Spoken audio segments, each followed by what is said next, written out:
Harry Potter 2.0, how Warner Brothers plans to keep the magic alive with a new HBO series, video games, and pricey merch. This is not going to come as a surprise to any of you guys, but Harry Potter is like the last bastion of Warner Brothers that reliably makes money. Even then, like, it's kind of hit or miss. The Fantastic Beasts franchise, they've kind of abandoned. Apparently, they're just we're good. They're moving on. But they had a big ol' hit just last year. Little game by the name of Starfield. I'm kidding. By the name of Hogwarts Legacy that blew up, made tons of money, sold over the course of a year, like 25 million copies, basically just brought in like $1 billion casually. Really, really wild. And so now, because executives will do what executives do, they're like, okay, we have one thing people really like. Let's find a way to milk it even more than we already are. And that's what they're doing. So in this article, I encourage you to read it. It's from Variety. We'll look at a couple of little tidbits here and there. But in this article, they describe sort of their broader vision for the franchise of Harry Potter.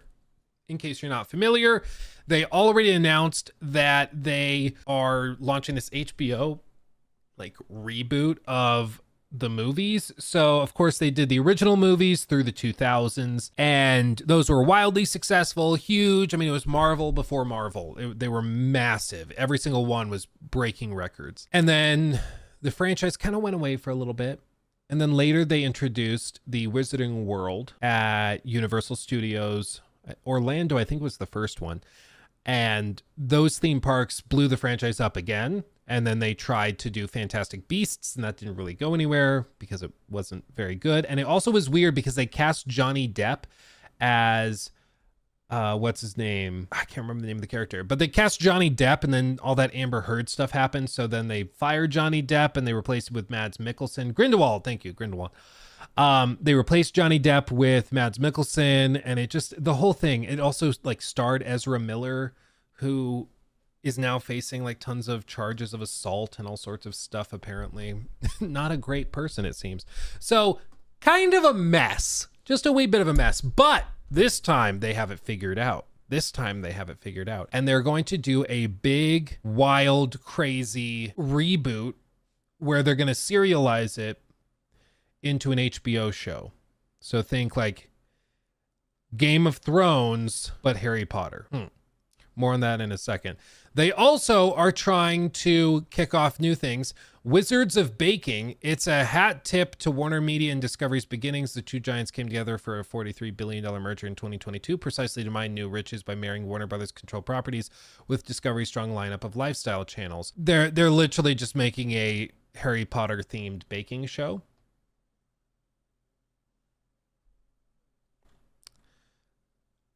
Innovation is what I think they think that this is. I don't. If you're like, how do we save Warner Brothers? I would not have said Harry Potter baking show, but you know, what do I know? They have something, I guess, that they're talking about.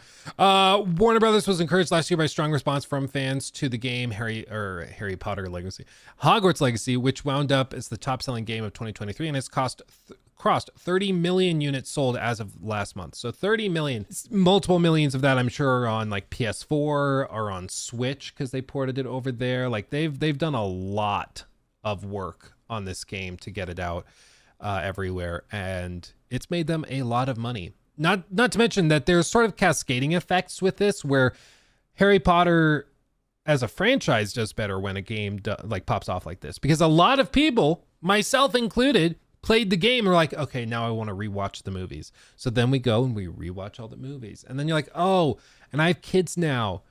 I'm gonna buy the first book to read to my son, like when he's old enough. Okay, I'm gonna do that. I want to share this with him, and it just cascades all the way down. And they make money each step along the way. They go on. Warner Brothers Games division has also churned out Harry Potter Quidditch Champions, released in August, and a remastered version of the Lego Harry Potter collection of games. It has awarded licenses for multiple mobile games to be developed based on the Wizarding World. And Warner Brothers Games is at work on a video game sequel to I can't read today. I don't know what it is. Hogwarts Legacy, which is, quote, a very big priority end quote, for Warner Brothers Discovery's C-suite. I really, really hope that they are not going to just turn this into like a live service mess. Because you remember the same company that made Hogwarts Legacy made Suicide Squad like less than a year later. So if you're questioning their judgment, I think that's fair. If anything, it seems like Hogwarts Legacy was a bit of a fluke for them. You know, they were like very surprised that it popped off so well. So, you know, we're not saying that it's going to happen, but just like the first time around, you should maintain healthy skepticism. I've already brought it up. I am on the list for job offer, like job listings and stuff for Warner Brothers Avalanche Studios, whatever. And so whenever they have a new job, I get an email telling me to apply for it. And the reason I signed up for that is because I want to know if they have any job listings that are requesting like live service experience with battle passes, experience. Like I want to know if they're looking for anybody with experience from that like world. And right now, the only thing that I've seen that they bring up a lot in most of their job offer request things is experience with what they call live ops. Most of their producer level roles request experience with this. Most of their senior design experience requests, you know, knowledge of these things. But this is the bit. Live ops can mean almost anything. Live ops is just live operations. So that could mean regular updates. You update the game, fix bugs, boom. That's a live operation. You got to continue to do that. It could mean, oh, we have a system in the game where we can update with like little, like, you know, when you launch Assassin's Creed Odyssey or something and it has little bubble that says like, check out the newest Assassin's Creed game or check out Ubisoft's latest thing here. Stuff like that, where it's a living game that's constantly updating and stuff to refer you to other things they're doing. Could be something like that, where maybe there's a tie-in with the TV show on HBO and, you know, they'd say, ooh, episode 1 just launched, check it out here. And you do it that way. Could mean a lot of different things, but I have seen this phrasing specifically listed in many of their job descriptions. Could be absolutely nothing, though. I want to be clear about that, because that term is kind of like just saying, we want you to have experience with the internet. It's very broad. It's very, very broad. It's not like they're asking for experience with battle passes. If I see that, I will tell you, but I've not seen anything that egregious yet. At least. Haddad says the games team has been coordinating some of the big picture storytelling elements in the Hogwarts Legacy sequel game with the storylines that will play out in the Harry Potter HBO series coming from HBO or from Warner Brothers Television. He notes that the success of Hogwarts Legacy helped stoke confidence in that the time was right to make a major Potter push. Quote, the rest of the company was very curious about what we helped to unlock with Hogwarts Legacy last year, which is very interesting. They're also, of course, expanding Warner Brothers is like big Universal Studios Orlando. They have a big Harry Potter land themed around Paris that's opening as well. That will be in early May as part of Epic Universe. So they're doing all of this. They're putting a lot of eggs in that Harry Potter basket. But what is the biggest takeaway here is that they specifically want to coordinate between the game and the HBO series, certain storylines that will play out in the HBO series. So they want you to play the game and then see things that you saw in the game or learned or story elements.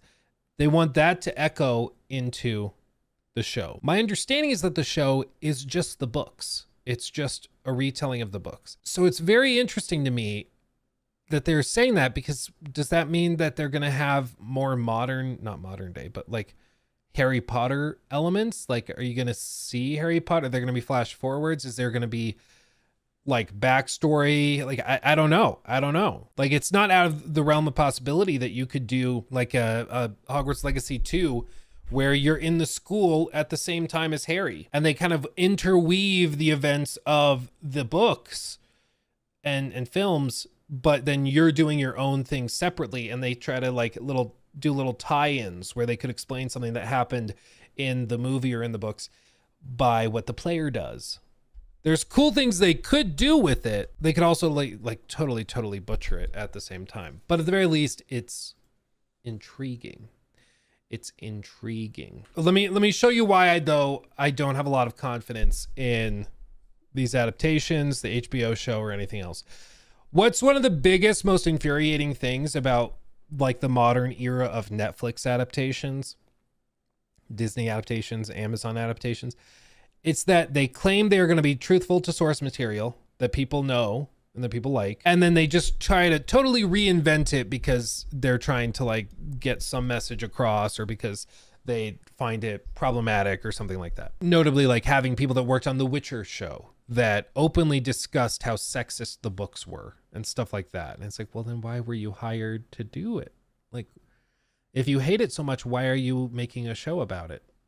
And that's also kind of insulting to the people who enjoy that franchise, that you need to watch your adaptation of the franchise. Like, you know, it's the old saying, if you hate something, never be surprised when you don't have any of it.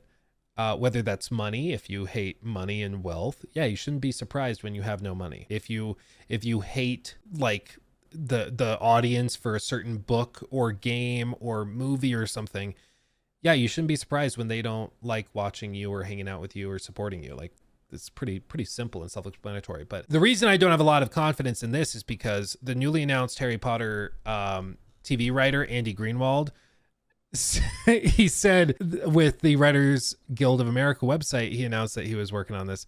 But on his podcast, he was asked if it would be possible to directly port or adapt Rowling's Harry Potter novels to television, and he initially bluntly responded yes, but then he explained how popular novels in the franchise were, and then he says really rich, and they were very long books, especially later in the series. People adore them. Successive generations are discovering and loving them every day. The stories are packed everywhere.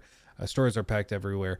They are in every country around the world. People are buying chocolate frogs and hats and the owls, all of it. You can monetize almost every single aspect of it, and they kind of have, which is absolutely true. So the idea of an incredibly rigorous text-to-screen adaptation is, I think, probably a safe bet to success.